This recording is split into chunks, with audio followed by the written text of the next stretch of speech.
All right, so this is a suggestion via a channel member. The name of the video is Elon Musk's plan to balance the U.S. budget explained. All right. Let's go and jump into this immediately. Excited for this, actually. This video is brought to you by Brilliant. Right, On Tuesday, President-elect Donald Trump announced the creation of a new Department of Government Efficiency. Bro, who is that giant man? To be headed up by Tesla CEO Elon Musk and former Republican presidential candidate Vivek Ramaswamy. In a post on Truth Social, Trump suggested the new department would partner with the White House Office of Budget and Management, or OMB, to trim down government spending, suggesting it could even become the Manhattan Project of our time. This was actually the Manhattan Project? Something Musk talked about a fair bit during the latter stages of the campaign, and his stated plans are ambitious. During a campaign rally in New York last month, he claimed he wanted to trim $2 trillion off the $7 trillion federal budget, which, if it happened, would push the US into its first budget surplus since 2001. Originally, it was unclear what sort of timeline Musk was imagining here, but Trump's announcement said that the department's work would be done no later than July the 4th, 2026, which means Musk has basically 18 months to do what he can. So in this video, we're going to have a look at Musk's Javier Milei-style plan to trim down the American state, and whether he can actually succeed. All right, Before we start, if you haven't already, please consider subscribing and ringing the bell to stay in the loop and be notified when we release new videos. So let's start by explaining why the US might need to trim down the federal government. Too much bloat, guys. When Musk talks about why he thinks the US needs a Department of Government Efficiency, he broadly gives two reasons. The first is that America is, in his words, going bankrupt. In other words, the federal government is spending a lot more money than it takes in, which means America's national debt is now reaching unsustainable levels. Guys, a lot of that is due to the fact that we printed so much money during this era right here, okay? Entirely too much money has been printed. 2024 fiscal year, which runs between October 2023 and September 2024, the US ran a deficit of $1.83 trillion. This equates to about 6.4% of GDP, which is an absolutely enormous number by peacetime standards. For context, over the past 50 years, the US deficit has averaged about 3.8%, and the only other time the US has run a deficit this large was in the immediate aftermath of the financial crisis and during the pandemic. Successive and rising deficits mean that the US national debt has risen to over 120% of GDP, according to Federal Reserve data. These are pretty scary numbers by themselves, but things have been made quite a lot worse by the recent rise in interest rates. And guys, I was about to point out this exact thing here.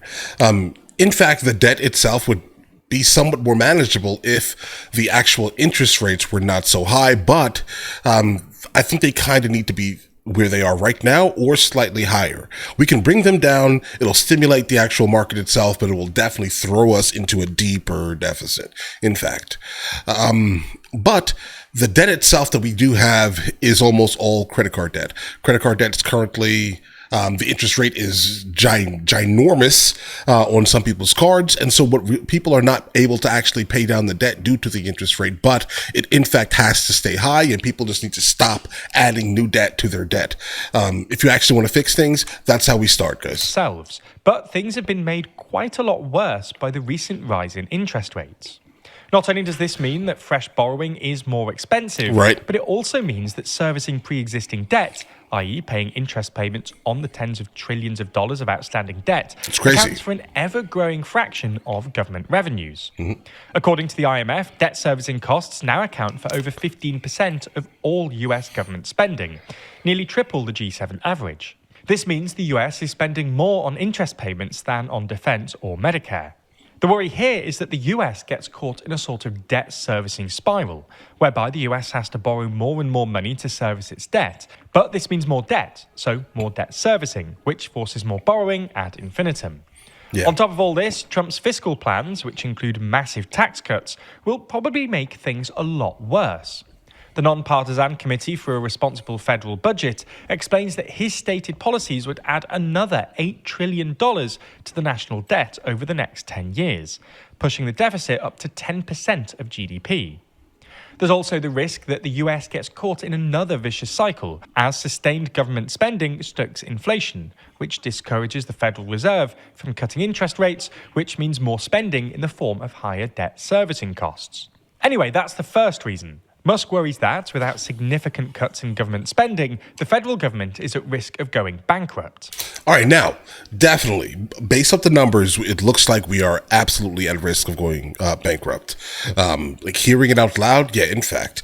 Now, tax cuts specifically, that generally is one of those things that, again, on the surface level, it does stimulate like a lot of business just to do a lot more things. A lot of innovation happens during this time. Why?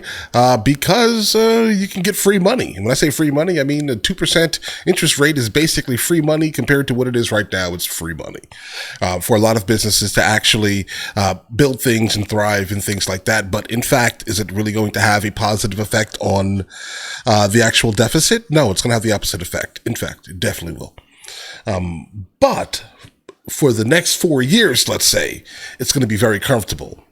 I think my wife is not from the United States of America, and what she always says is that in order to fix some things, I think we kind of have to suffer a little bit, right? We have to make it feel like we're like in any other random country around the world that is not as let's say paper rich as we are, right? And I think without the suffer, she says, basically, how are you actually expecting to thrive, right? So the decision really comes down to, do we need some type of easement on the economy, or do we allow for it to get worse so it basically fixes itself, right? I think we've had it for so long that it doesn't even matter to us anymore. For the most part, what Jerome Powell basically points out, the head of the Federal Reserve, is that all of us are basically doom spending, right? That's the point of America we are at right now, doom spending. Just allowing America to basically fail fiscally due to our own selfish needs, guys, right? I get that aspect, absolutely, right? But I think we need a break, right? But obviously this break that we are going to end up getting it may actually have a negative, look, let's say. But if Elon Musk and Vivek can actually do something, then that may actually be a great thing. Like if they can figure out a way to slow spending in a gigantic way, starting with stop sending money to other countries, I think that actually will probably be super beneficial for us guys, personally. Right. But the second reason Musk often gives is his belief that excessive regulation and government bureaucracy stymies economic growth. Musk therefore believes that if he can successfully reduce government waste, he'll be able to bring America's debt to GDP ratio down by both decreasing the numerator and increasing the denominator. In other words, reducing borrowing and increasing GDP. Right. In the same vein, Musk also believes that a lot of government spending is wasteful, spent employing people to do useless things, or even nothing, when they could otherwise be doing productive work in the private sector. Right, like infrastructure. It's worth noting that, while there's obviously going to be some wasteful spending in a $7 trillion budget, the US actually has a pretty small state by international standards. According to the most recent IMF data, for instance, government spending amounted to 37.5% of GDP in 2024, by far and away the lowest in the G7. Yeah, it's because our budget is so much larger than everyone else's. The reason why this percentage is lower is because we are much richer. Like much, much, much richer. So 37% would probably be like 80% to France, example. So that's why Musk wants to cut down the American state. But can he actually do it? Well, cutting $2 trillion off the budget before mid-2026 would be immensely difficult and would almost definitely require cuts to Social Security, Medicare, and the defense budget. Cuts to these big government programs require congressional approval. And even though Republicans have majorities in both the House and Senate, this doesn't mean he'll be able to get these cuts through. Right. Last month, for instance, Republican Senator Rand Paul proposed a bill that would cut spending by 6% a year, every year, until the US budget is balanced. But it was voted down by a 56-39 majority, which included Republican hawks who didn't want to see defense spending cut. It was for this reason that Trump failed to cut spending on Affordable Care Act insurance subsidies in his first term, along with other agency cuts. Musk and Trump could instead target so-called discretionary spending, outlays that are not permanently enshrined in law but have to be voted on every year by Congress.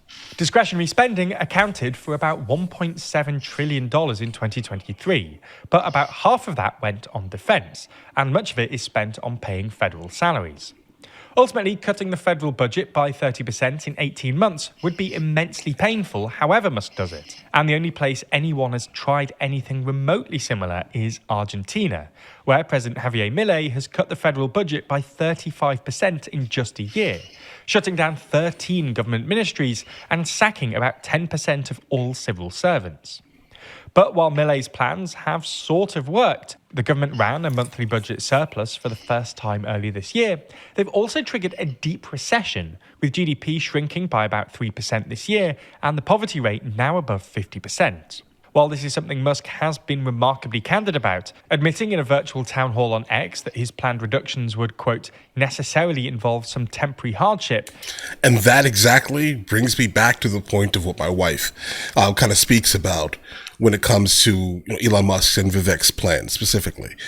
She's like, yeah, it's going to be interesting, right? It's going to definitely be hard, right? But you have to go through the hardness in order to actually get something beneficial out of it, right? We have been living a very, very soft life in the United States of America for a very long time. We have been. No one wants to suffer. No one wants those hard times, guys, right? But the only way to fix this mess that has been created over the last, 3-4 decades, is this, right? And I'm glad he's kind of, candid enough to basically say that this is definitely going to involve some temporary hardships. That temporary hardship may be like 2-3 years, guys, right? The lasting effects of what he's planning will definitely be felt, guys. Right? Things are going to get worse before they get better. In fact, it's the reality of this situation specifically. But we're Americans. I do think that we are, in fact, strong enough to handle this, guys. Trump might not be so keen on it, given he's the one who'll suffer the political repercussions. Yeah, he will be. It's also worth saying that this is where the Argentina analogy collapses. Argentinian voters elected Milei knowing that they were asking for some short-term pain, whereas Trump campaigned promising an immediate economic boom with tax cuts and lower inflation. Now, as a TLDR viewer... Yeah, but we have to see through that, though, right? And I do hope that... this is it. We definitely need to see through what any politician says. I mean, this is kind of why I generally say echo chambers are a little bit weird, guys. So you have to be able to read through the fact that sometimes people say things exclusively to get your vote, right? But you do need to worry about, in fact, like the camp that surrounds them specifically. That's the important part. Are they putting the correct people into the correct positions to be able to utilize some of their expertise to for the benefit of the entirety of the country, right? And I do think that based off of who I'm seeing being appointed, I do think that that is probably a great thing, right? We need to shake things up in a massive way, and I think that's what most people voted for. There are, in fact, some people who voted for the man himself, right? But it's not about him at all. It's about what he represents for the most part, along with the team that he's going to bring in to shake the tree. Okay, whatever the establishment has done for the United States of America as of late is completely irrelevant. I'm sorry, we're not seeing any lasting anything. Is he going to be held responsible for the short-term temporary pain that we feel in the United States of America? In fact, yeah, we are. He is, because just like how Biden and Kamala were basically held to the ground, basically off of the immigration crisis. Yeah, whoever is in office is going to be held responsible because the buck stops with them, right? So regardless of how people feel, let's say about the temporary pain or temporary hardship that will be coming out of legitimately cutting 30+%, let's say, of the spending. It has to happen, guys. right? I mean, during this time, I do expect for assets to most likely climb. If Jerome Powell does decrease the interest rates in any like meaningful manner, and I mean like 4 points, let's say, there's going to be a gigantic boom, and the rich are in fact going to get richer. So like if you were one of those individuals who did not like doom spend when you had money, when you were able to save money during the 19, right, and you have a sizable bank account, you're probably going to end up being very good in these upcoming months or years, guys. You're probably going to be very good.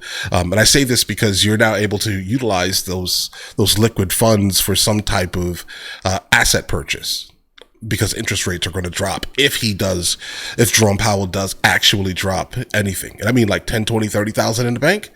You can basically get entry into many seller finance deals. You can definitely do that. Absolutely. Okay. So the ones who are in that position right now, they're going to be very good in the upcoming months. But the ones who are not are definitely going to be experiencing the temporary hardship. The reality. I think so, guys. Like looking at it, that's kind of where I'm at right now mentally with this. It's not about the person, guys. It was never about Trump or Kamala. It was about a populist candidate that represented the people versus the establishment. I'm sick of the establishment, guys. Sick of it. I'm sick of it. I'm sick of whatever they brought us to this point that we're at right now. I'm sick of it. I'm sick of it, bro. But all right, guys, let me know in the comments what you guys think. And if you guys are new here, please like and subscribe. And if you are old here, still just like anyway, bro. You're coming back again. I'll catch you guys later. Guys, before we go, are you guys subscribed to the other channels? Logical Movie Reviews with Mr. L. Boyd along with Mr. L. Boyd Music. Both are found in the description. Check it out.